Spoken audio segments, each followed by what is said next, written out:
hello les amis poissons, ascendant poisson, signe lunaire et vénusien en poisson. Bienvenue pour cette guidance sentimentale, relationnelle, amoureuse du mois de juillet 2024. Relationnelle pour toutes les personnes qui s'en foutent de l'amour, que ça n'intéresse pas ou qui sont très très bien dans leur vie amoureuse et qui s'interrogent plus sur un aspect relationnel avec un collègue, un ami, quelqu'un de la famille par exemple.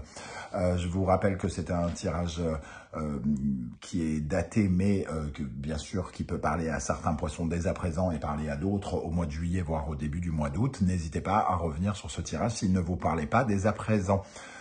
Pour terminer, c'est un tirage général, vous le savez, hein, donc vous prenez uniquement les messages qui vibrent avec ce que vous vivez actuellement, uniquement si ça vous parle, et vous n'hésitez pas à adapter mon vocabulaire à votre situation pour avoir un message plus précis. Je vous encourage comme d'habitude à regarder la vidéo de votre signe ascendant et de vos signes lunaires et vénusiens si vous les connaissez, afin d'avoir quelque chose qui ressemblera davantage à un tirage personnalisé, à prendre bien sûr avec des pincettes. Ok. Allez, on va regarder l'énergie principale qui vous accompagnera pendant le mois de juillet, les amis poissons, dans le domaine sentimental, relationnel, amoureux. N'oubliez pas de liker, de partager et de vous abonner, de commenter. C'est très important pour la chaîne. Je vous en remercie. Ici, nous avons l'arcane sans nom qui apparaît à l'endroit. Ça nous parle de changer de sphère, de changer de comportement, de changer certaines choses dans votre vie amoureuse, sentimentale ou autre. La vie de couple, si on parle de couple, se transforme. On regarde l'amour qui s'exprime différemment, d'une façon plus positive, hein, quelque part.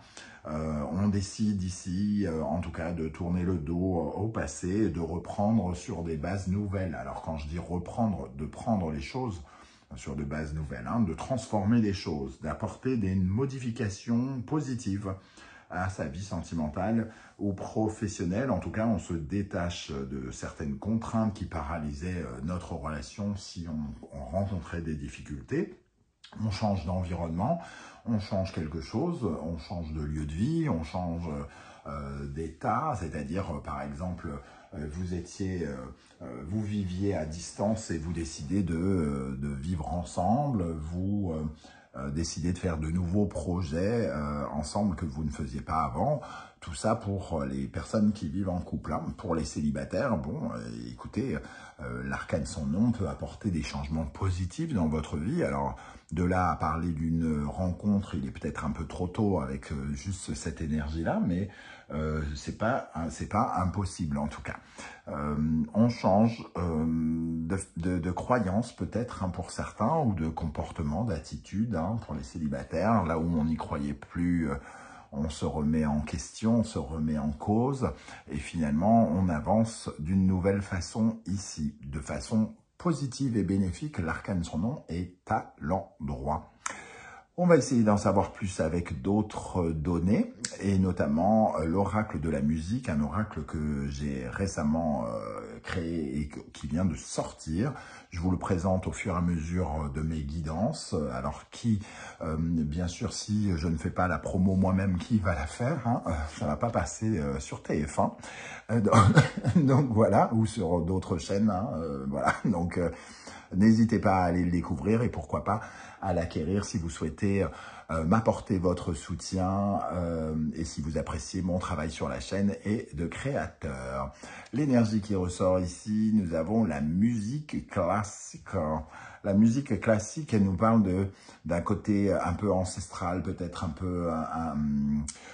alors, elle représente l'intelligence, c'est-à-dire le fait d'avoir une certaine forme de culture, d'essayer d'agir avec beaucoup d'intelligence, de réfléchir sur des bases extrêmement intelligentes. Donc ici, on voit que peut-être vous avez réfléchi à une situation qui est logique, qui est intéressante pour vous et que vous apportez les changements en conséquence. Comme la musique classique a une résonance aussi d'un petit peu de ce qui est classique, donc de ce qui est traditionnel, de ce qui est peut-être perçu par certains comme vieux jeu, il peut y avoir aussi la notion ici de faire quelque chose qui est rassurant, qui est traditionnel pour la famille, qui va dans une certaine forme, entre guillemets, de logique et de normes, hein, respecter une certaine forme de règles. On habite loin, on a envie de construire, la logique veut que l'on habite ensemble, par exemple.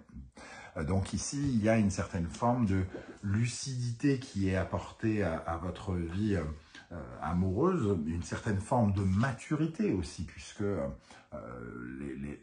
l'intelligence que demande de l'appréciation de cette musique classique nous offre une meilleure vision des choses, nous rend plus sérieux, plus raisonnable. Donc être sérieux, c'est être plus constructif aussi, hein, d'avoir une vision plus constructive de sa vie relationnelle ou amoureuse. Donc effectivement, on peut avancer avec beaucoup de discernement, apporter du discernement, de la logique dans ce que l'on est en train de mettre en place et apporter des changements ici.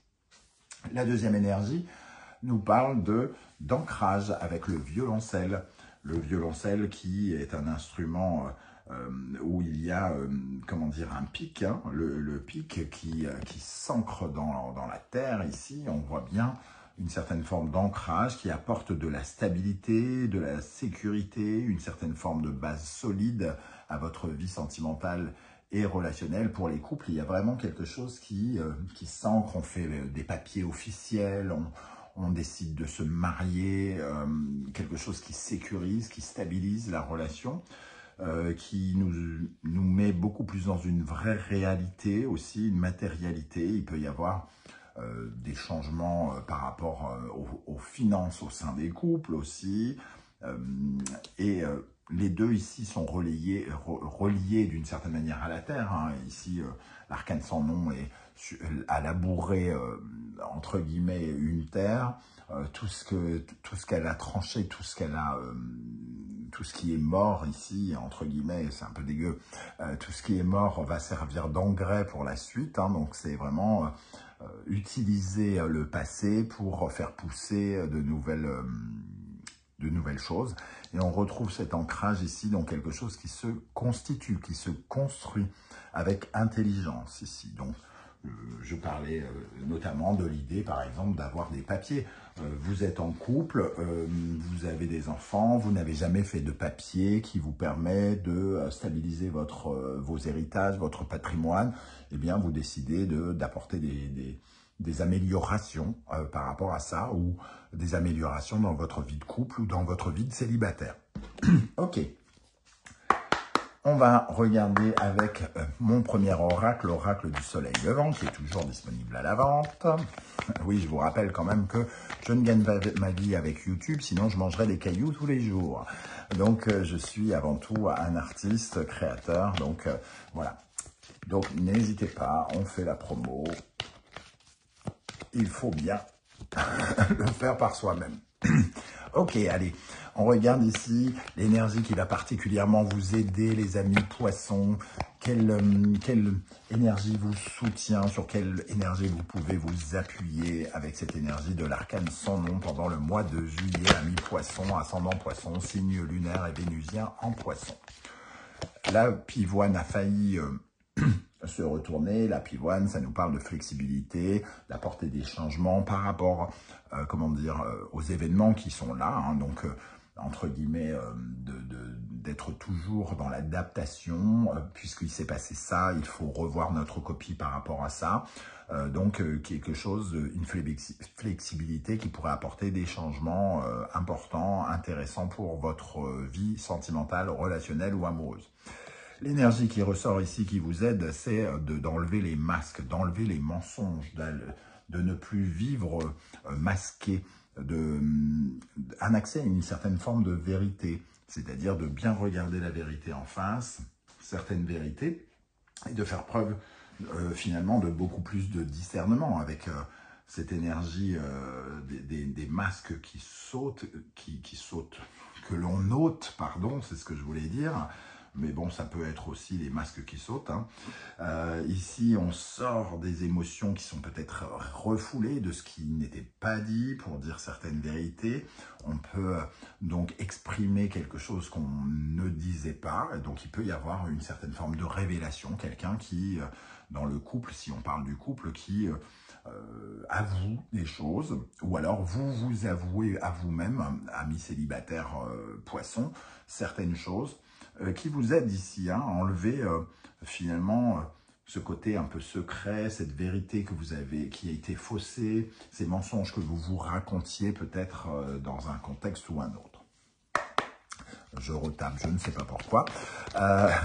On va regarder maintenant l'énergie qui vous ralentit, qui vous paralyse, une énergie en déséquilibre qui pourrait donc vous freiner, sur laquelle vous pourriez être amené à travailler, par exemple, pour rééquilibrer. Alors, quelle énergie ressort ici? La grenouille. La grenouille qui nous parle du passé qui revient. Peut-être que vous avez peur que quelque chose revienne.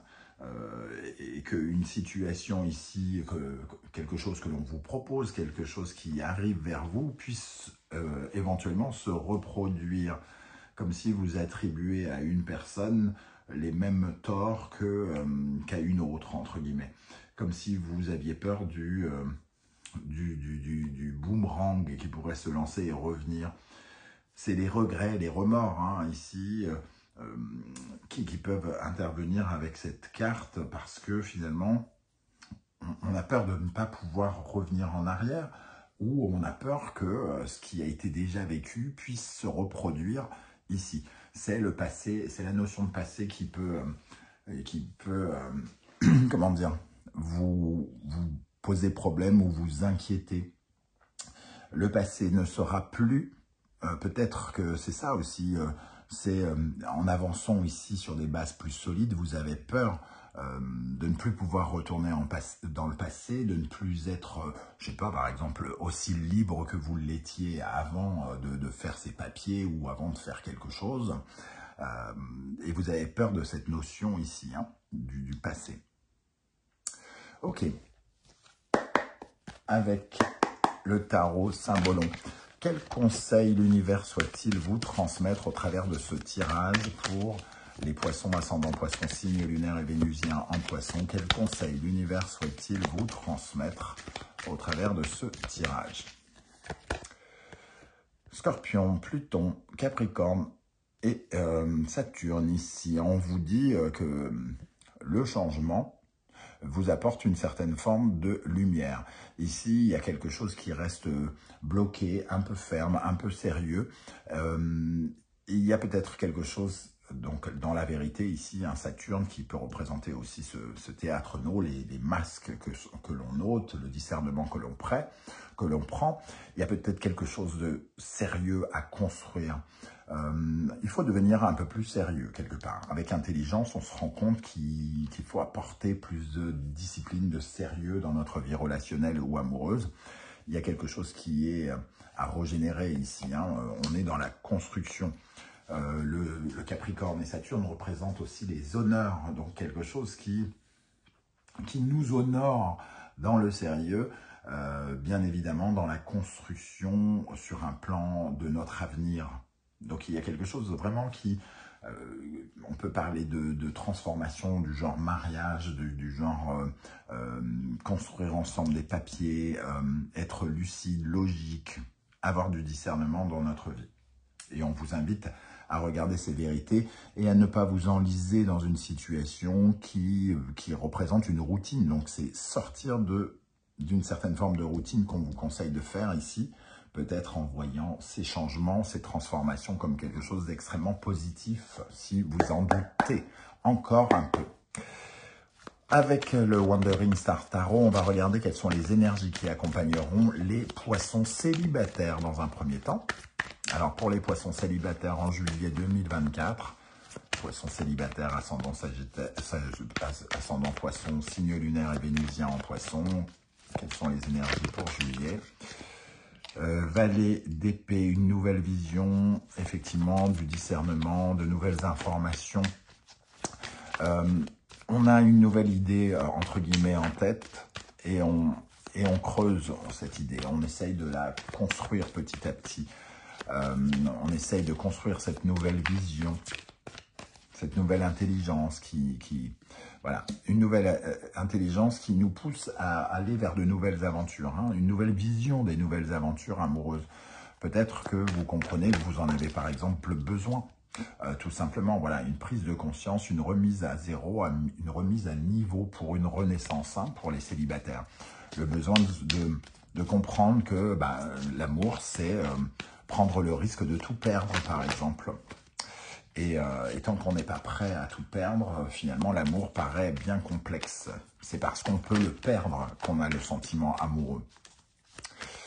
Par exemple, hein, pour les poissons qui sont en couple, quelles sont les énergies qui ressortent pour tous les poissons en couple ou qui pensent l'être, qu'ils soient mariés ou pas? Nous avons l'énergie du 9 de denier, qui va très bien avec ce violoncelle, la construction, le confort et la sécurité, le besoin de se conforter dans quelque chose, de stabiliser quelque chose. Et la deuxième qui saute, c'est le roi de denier. On parle encore du denier.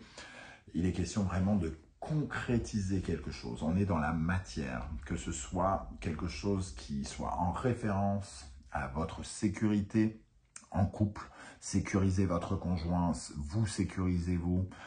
Donc, ça peut parler effectivement de patrimoine, d'héritage, de papiers officiels qui concrètement vous unissent, vous stabilisent ou vous sécurisent, vous rendent votre vie plus confortable.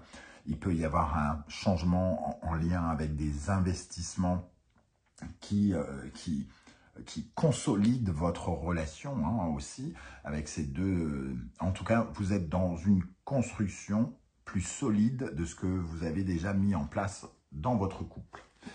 Voilà les amis, poissons, comment je ressens ce tirage. Je ne sais pas du tout si ça va vous parler ou pas. Et malgré tout, moi je trouve que c'est un très très beau tirage.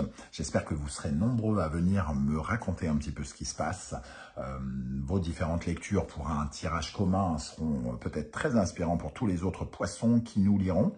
Je remercie tous ceux qui like, qui partagent, qui commentent, qui s'abonnent. Même ceux qui mettent juste un petit coucou, un petit like, un petit émoticône de leur choix. Parce qu'ils ne veulent pas en dire beaucoup plus sur YouTube, eh bien je vous remercie, c'est super important, continuez de le faire. Merci à ceux qui font l'acquisition de mes oracles. On se retrouve très vite sur la chaîne pour un tirage cette fois-ci professionnel. En attendant, prenez bien soin de vous les amis poissons, merci d'être là et à très très bientôt. Ciao ciao.